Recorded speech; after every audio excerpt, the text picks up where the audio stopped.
kerana perpecahan lawan. Kita jadi kuat kerana kita bina kekuatan kita sendiri. Saya ulang, kita tak jadi kuat kerana lawan berpecah. Ya, dalam PH ni, kita yakin kekuatan itu hanya melalui usaha yang kita bina. Maknanya hubungan tiga parti, kita jalin terus berasaskan pada prinsip trust and respect. Saling percaya, saling menghargai. Kamu kuat, kami manfaat kekuatan kamu. Kamu lemah, kami sama-sama bantu memperbaiki kelemahan itu.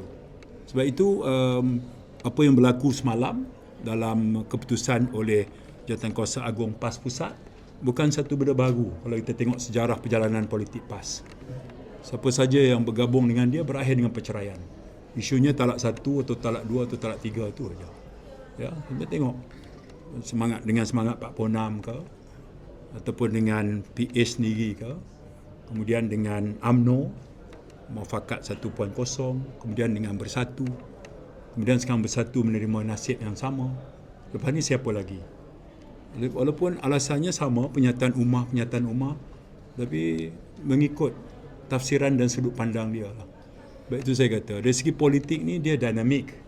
Ya, rukun prinsip politik dalam Islam ni ialah tegakkan keadilan, menyeru makruf, mencegah mungkar, ya, mengajak kepada kebaikan, ya, menyemaikan sifat kasih sayang, perpaduan itu prinsip dalam politik Islam.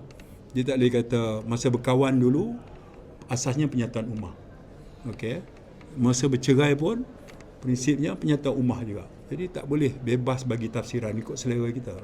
Jadi itu paling jauh saya boleh komen pasal itu, tapi basis utama PH dalam politik kami jadi kuat kerana kami bina kekuatan. Kami tak jadi kuat hanya kerana lawan berpecah. Kita tak mau berasas pada kaedah itu. Last question. Pengundi di Johor ni kebanyakannya bekerja di Singapura. Mungkin masa pilihan raya ni ada fast lane ke untuk memudahkan mereka untuk pulang ke Johor mengundi? Baik, kita akan tengok apabila SPR mengadakan mesyuarat yang diberitakan 12 Jun. Nanti pada hari itu biasanya dia berakhir dengan satu hebahan media tentang tarikh penamaan calon, tempoh berkempen dan hari mengundi. Dan kami di KDN, khususnya Jabatan Immigration dan agensi yang berkaitan, kami akan respon daripada pengumuman itu. Sama ada dia mengundi hari Sabtu atau hari Ahad, dia ada kesan yang berbeza. Kalau dia jadi kerja hari Ahad, jadi isu itu tak timbul lah. Kan? Sebab hari Ahad maknanya rakyat Singapura yang berbondong masuk sebelah kita berbanding kita ke sana. Tapi kalau ianya hari Sabtu, ada juga yang bekerja. Jadi kami akan respon tidak syak lagi, apa saja yang boleh membantu, memudahkan orang pemilih di Johor untuk mengambil bahagian dalam proses demokrasi pada hari mengundi, kami akan facilitate sedaya upaya kami. Okay. Sorry?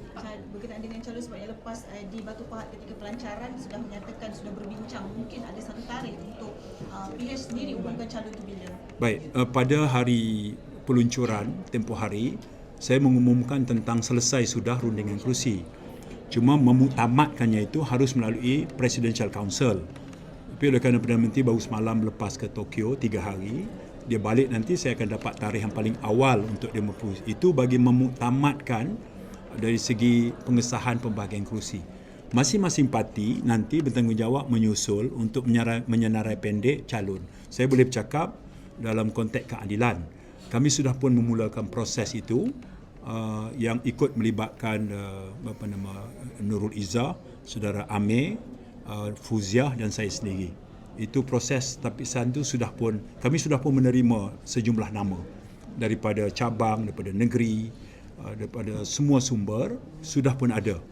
Jadi itu akan jadi asas kepada pemilihan kami. Saya percaya DAP dan Amanah juga akan membuat yang sama. Jadi biasanya dia tak mengambil masa yang lama sebab kami ada kriteria yang jelas.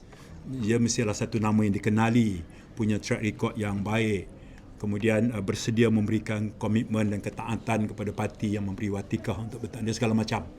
Jadi kami dah ada garis panduan yang jelas dan Presiden Keadilan telah memberikan satu tempoh yang munasabah lah buat saya untuk kami Jawatankuasa Pemilihan Calon ini memuktamadkan. Jadi proses itu sedang berjalan sekarang. saya fikir kita on track sebab SPR pun akan hanya bermesyuarat pada 12 bulan. Soalnya pada hari penamaan calon itu kami sudah bersedia. Ya, saya kira itu. Okey. Terima kasih banyak.